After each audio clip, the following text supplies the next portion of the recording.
dalawang sisiw. I-share ko sa inyo guys kung paano natin malaman yung babae at saka lalaki dito guys.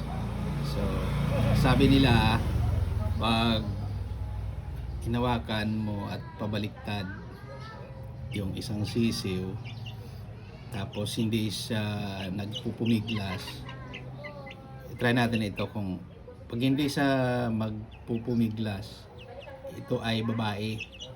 So try natin na yan.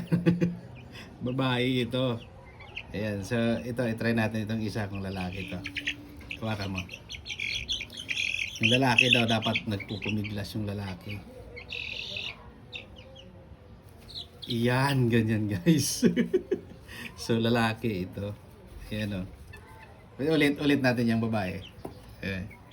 Pag babae, dapat hindi siya pumiglas. Ayun nga, no? So yan guys, sana totoo. Yun ang sabi nila eh. Thank you.